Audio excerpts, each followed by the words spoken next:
Salut à tous et bienvenue dans cette vidéo, on va voir les 6 règles à appliquer pour gagner de l'argent en bourse. Si vous vous êtes déjà intéressé à la bourse ou au marché boursier en général, vous êtes déjà probablement demandé comment certains réussissent à tirer leur épingle du jeu, malgré les hauts et les bas parfois très importants du marché. Et bien on va voir ça dans cette vidéo. Comme vous le savez peut-être, les marchés sont extrêmement imprévisibles. Ils sont truffés de pièges mais aussi d'opportunités. Pour naviguer avec succès dans ce monde-là, il est crucial d'adopter un ensemble de règles testées et approuvées par le temps. Voyons donc les règles d'or que tout investisseur qui veut prospérer dans le temps se doit de suivre. Peu importe si vous êtes débutant ou investisseur expérimenté, ces principes vous aideront à établir une fondation solide pour vos décisions financières. Commençons avec la règle numéro 1, la connaissance du marché. C'est fondamental pour chaque investisseur de comprendre le terrain sur lequel il joue. Que vous choisissiez d'investir sur des actions, des obligations ou même des crypto-monnaies, une connaissance approfondie du marché est votre première ligne de défense contre les risques imprévus. Les marchés financiers sont des écosystèmes complexes où se rencontrent l'offre et la demande. Ils sont aussi influencés par des facteurs économiques, politiques et sociaux. Comprendre ces dynamiques peut être aussi crucial que connaître les fondamentaux des entreprises dans lesquelles vous investissez. Pensez à la bourse comme un grand océan où les vagues que vous voyez à la surface sont influencées par les vents forts et les courants sous-marins. De la même manière, le mouvement des prix des actions sont souvent le résultat de forces visibles mais aussi invisibles. Pour vous fonder des connaissances solides, vous devez commencer par suivre régulièrement les nouvelles économiques, évidemment en filtrant les plus importantes des moins pertinents. Participez à des forums d'investisseurs, utilisez des outils d'analyse pour suivre les tendances de prix et apprenez à interpréter des rapports financiers. Concrètement, la connaissance du marché, c'est plus qu'une simple compétence. C'est une arme stratégique qui vous permettra d'avoir confiance en vous malgré la volatilité de la bourse. En maîtrisant cette règle, vous poserez les fondations nécessaires pour exploiter efficacement les règles qu'on va voir ensuite. Passons donc maintenant à la règle 2, la planification et la stratégie. Des investissements réussis ne reposent évidemment pas sur le hasard. Ils nécessitent une stratégie bien conçue qui s'adapte à vos objectifs personnels, à votre tolérance au risque et votre horizon temporel. Il est crucial de commencer par définir clairement vos objectifs financiers. Souhaitez-vous construire un patrimoine à long terme, générer des revenus passifs ou encore préparer votre retraite? Chaque objectif nécessitera une stratégie différente. Par exemple, imaginez que vous êtes en train de préparer un voyage, vous n'allez certainement pas choisir votre destination et vos itinéraires au hasard. De même, en bourse, vous devez faire en sorte d'avoir un plan précis pour éviter les erreurs qui pourraient vous coûter cher. Une fois vos objectifs définis, sélectionnez des ressources et des outils qui vous aideront à atteindre ces buts. Utilisez des logiciels d'analyse comme Guru Focus, Fastgraph, Morning, Yahoo Finance et plein d'autres. N'hésitez pas non plus à aller consulter des conseillers financiers dont c'est le métier. Puisque pour rappel,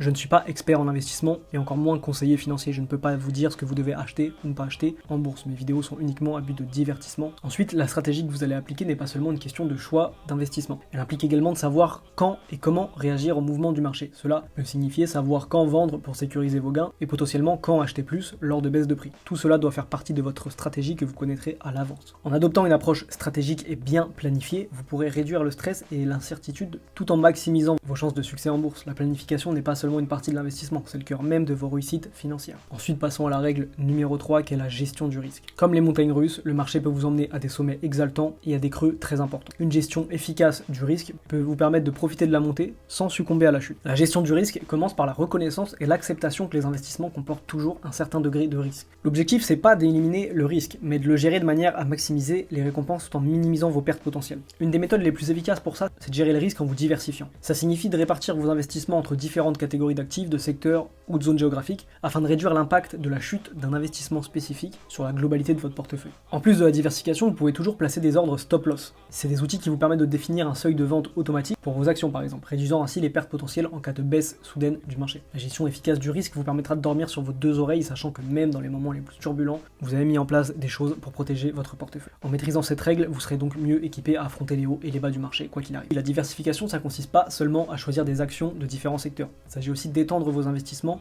à diverses classes d'actifs, que ce soit les obligations, l'immobilier ou même les crypto-monnaies pour certains. Chacun réagissant différemment aux mêmes conditions économiques. Parce que en maîtrisant la diversification, vous mettez donc pas tous vos œufs dans le même panier et vous créez un bouclier financier qui vous protège contre des fluctuations du marché qui sont inévitables. Vous vous positionnez donc pour une croissance à long terme assurée. Passons maintenant à la règle 4, la discipline et la constance. La discipline en investissement signifie adhérer à votre plan stratégique malgré les tentations de réagir impulsivement aux fluctuations de marché. C'est la capacité de rester fidèle à votre approche même lorsque les marchés sont très volatiles. La constance est tout aussi importante. Elle implique de contribuer à vos investissements de manière régulière, que le marché soit en hausse ou en baisse. Cette approche systématique diminue le risque de faire des erreurs basées sur vos émotions et donc ça augmente vos chances d'atteindre vos objectifs en investissement. En maintenant une approche disciplinée et constante, vous pourrez ignorer le bruit du marché, ce qui est souvent plein de prédications très alarmistes ou alors exagérément optimistes. Restez focus sur vos objectifs à long terme et non sur les réactions à court terme du marché. Toutes les informations ne sont pas bonnes à prendre. Il est également important d'apprendre soi-même à faire le tri selon ses propres d'interprétation. Passons maintenant à la 5e règle, qui est l'éducation continue.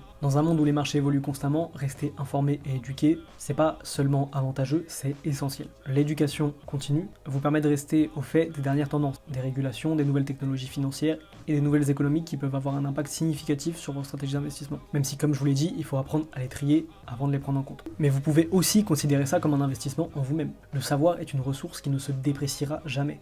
En vous éduquant régulièrement sur un sujet en particulier, vous vous dotez d'outils nécessaires pour prendre des décisions plus judicieuses. Outre la structure classique qu'on a de l'apprentissage très formel, entre guillemets, sachez que l'apprentissage continu peut aussi être quelque chose de plus informel. Vous pouvez participer à des forums, vous abonner à des blogs, ou juste échanger avec d'autres groupes d'investisseurs. L'apprentissage de façon collaborative comme ça peut ouvrir des perspectives que vous n'auriez même pas considérées tout seul. Aujourd'hui, on a accès à des ressources éducatives de tous les côtés.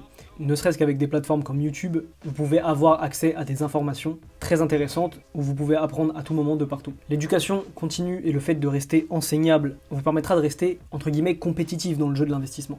En restant curieux et engagé dans votre apprentissage, vous vous préparez non seulement pour les opportunités actuelles, mais aussi celles futures. Passons maintenant à la dernière règle, qui est de faire attention aux frais d'investissement. Pour exceller en bourse, la prudence avec les frais d'investissement est très importante. Dans le monde de la finance, chaque centime compte. Et même s'il ne faut pas tomber dans les extrêmes, les frais peuvent rapidement grignoter vos rendements sur le long terme. Aujourd'hui, les courtiers en ligne vous permettent d'investir sur des ETF, des fonds d'investissement, des actions, etc., qui contiennent souvent leur lot de frais. Ces coûts, qu'ils soient sous forme de frais de transaction, de frais de gestion ou de pourcentage sur les performances, peuvent vous sembler minimes individuellement, mais leur impact sur le long terme peut être considérable. Pour gérer efficacement les frais, il est crucial d'être bien informé et de faire ses propres recherches avant d'ouvrir un compte chez un courtier en ligne. C'est en restant vigilant sur les frais associés à tous vos investissements que vous réussirez à préserver vos gains, tout en optimisant votre potentiel de croissance. Être prudent avec les frais est une composante clé dans votre stratégie d'investissement. Juste en prenant en compte cette approche, vous serez déjà équipé pour maximiser vos investissements en bourse et minimiser ses pertes. Chaque règle dont nous avons discuté aujourd'hui n'est pas seulement une stratégie, mais une pierre angulaire pour bâtir un portefeuille robuste et résilient dans le temps. Rappelez-vous que l'investissement est un voyage personnel et chaque pas que vous faites doit être mesuré et réfléchi. Voilà, je vous remercie d'être resté jusqu'au bout de cette vidéo. N'hésitez pas à me poser vos questions dans les commentaires, à y mettre un like si vous avez trouvé des informations utiles. Je vous dis à bientôt dans une prochaine vidéo.